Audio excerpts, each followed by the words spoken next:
Wolverine is one of the most resilient X-Men characters in the whole Marvel Universe. Killing him is not easy in the slightest thanks to his healing factor. His healing factor is something that protects him against any known or unknown threats that could be conjured up to use against him. That makes it quite a challenge for the villains to get rid of Logan. However, that does not mean that it is impossible to kill Logan. Over the years in the comic books, there have been several ways that have incapacitated or killed Logan for a while, and in this video we will talk about the top 5 ways to achieve that. Before we go into our explanation, we have a very small request. If you like our content, please support us by subscribing to our channel. This is a small click for you, but for us it means a lot. Thank you, and let's begin.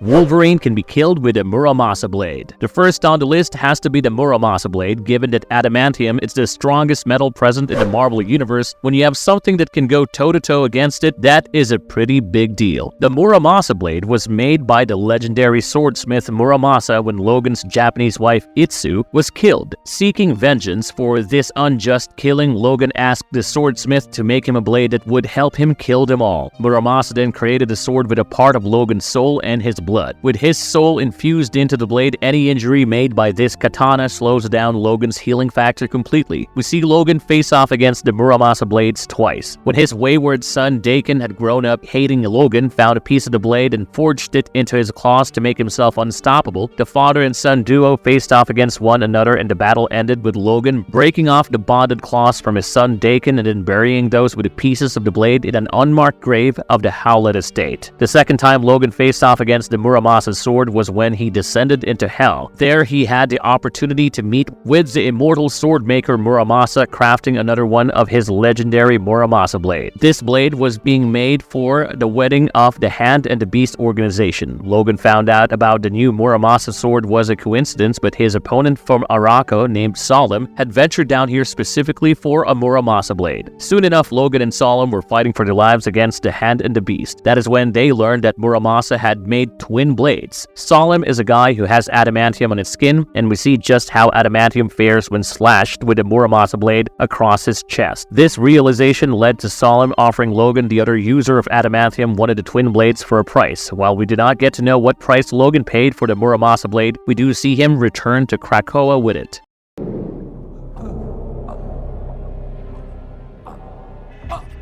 Can Wolverine be killed by drowning? Water solves a lot of problems when you think about it. You drink water to clear your skin and stay hydrated, take care of your kidneys, and if you do not like someone, a large body of water can certainly do the trick. That is something that Wolverine has been on the receiving end of several times. Sabretooth tried to drown him, his son tried to drown him, and even Deadpool tried to drown him. But can drowning really kill Wolverine? Well, the answer is a yes and a no. When you think about it from the physiological perspective, you would see that with an adamantium-coated skeleton, Logan does not have much going for him when it comes to buoyancy and swimming. So if something happens, let's say someone hits him across the head and throws him into water, the weight of the skeleton will drag him down, and even if Logan tried to swim up, it would be quite difficult for him to move through the water owing to the added on weight. This is one of the main reasons why he really does not like large bodies of water. But this is not the horrific part about drowning Logan, his healing factor is. So when Logan is held underwater, there is no oxygen reaching his brain and other internal organs, and that is shutting down his whole system. But his healing factor would prevent that shutdown by healing the cells that are dying off because of oxygen deprivation. This would lead to Wolverine feeling the pain and the struggle of drowning again if he is unable to get out of the body of water. This vicious cycle of reviving, drowning, and dying would go on over and over again, leaving Logan with a fate worse than death. So technically, if the goal is to torture Logan and incapacitate him, then drowning him is definitely something that is effective against him. In the 4th issue of Wolverine, Black, White, and Blood, we get to see Wolverine who is drowning and fighting off sharks to save his life. This issue truly captures the horrors that Logan would face because of his healing factor working overtime while he is actively drowning. However, when it comes to Ultimate Wolverine, he cannot drown because his mutation is not about healing in his timeline. It is about survival, and he starts breathing through his skin to survive when he is drowned. So in the Earth 616 timeline, Wolverine will definitely die or be in a near-death state if he is drowned, but that can't be said about any other timeline.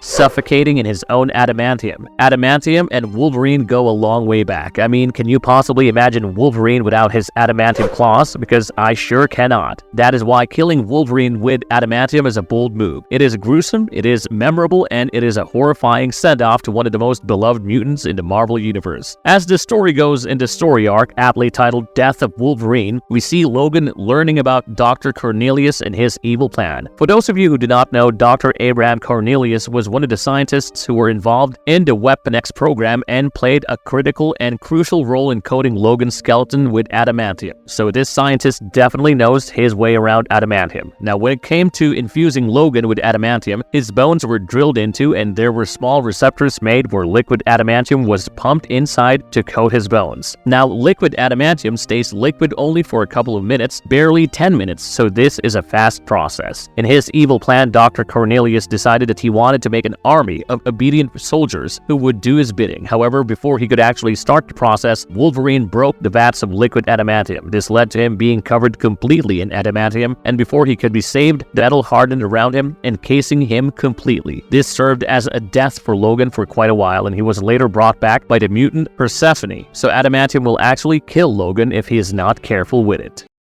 Can Magneto easily kill Wolverine? Given that adamantium is a metal alloy, the assumption would be that Magneto would be able to kill Wolverine if he ever felt like it. Now, we usually do not get to see that happen. I mean, sure, Magneto stops Wolverine, but we do not see him kill Wolverine. That was until the 5th issue of Ultimatum came out. In this issue, we see Magneto and his Citadel, and the X-Men and Avengers have all banded together to arrive there and stop him. Magneto had already killed Professor X, and that led to Wolverine attacking him. In his rage, Magneto controlled Cyclops' optic blast and used Iron Man's repulsor and burnt Logan to a crisp. His entire body mass was burnt and melted down until only his bones remained. As we know, Logan can easily regenerate himself from his bare bones, so he simply said, "Not yet." But before he could finish his statement, Magneto stripped the adamantium off his bones and turned Logan into dust. That is one of the most horrifying deaths of Logan that we see on comic book panels. Even though his healing factors were working to rebuild him from scratch, Logan's healing factor had to bow down in front of Magneto's powers as he controlled the metal and ripped it off of him, rendering Logan into nothing but charred pieces of bones. His own sense can kill him. If you've taken a good look into Wolverine and his powers, you will notice that there is something rather animalistic about him. He has an acute sense of hearing and an acute sense of smell, and there is a certain wildness in him owing to his mutancy. Now, due to this acute sense of noise and smell, Wolverine is like a mutant version of the lie detector. Even the slightest change in the heart rate or pheromone levels can be sensed by him. However, this also means that if there is a loud noise around him, Wolverine would definitely fall victim to it. We do see this play out when he had a fight with Hulk. Hulk and Wolverine are strong characters and they match each other, punch for punch. However, when Hulk did his thunderclap in front of Wolverine, the clap indeed affected Wolverine. So technically, there is a chance that sensory overload can very well kill our mutant friend if he is not too careful while fighting with a Hulk. Marvelous verdict. Wolverine is not easy to take down, and we've seen him come back better and stronger after each near-death experience. Wolverine is the true testament to what doesn't kill you makes you stronger. However, even with all of that strength and resilience, there are shortcomings on his part that can be exploited against him. As we have listed above, so we can only hope that in the future adventures of Wolverine, we will get to see more weaknesses that we did not think about, helping us reimagine and shape the character in a new way. If you liked our content, don't forget to leave a like and subscribe to us if you haven't already. Have a good one and be safe. Thanks, everyone.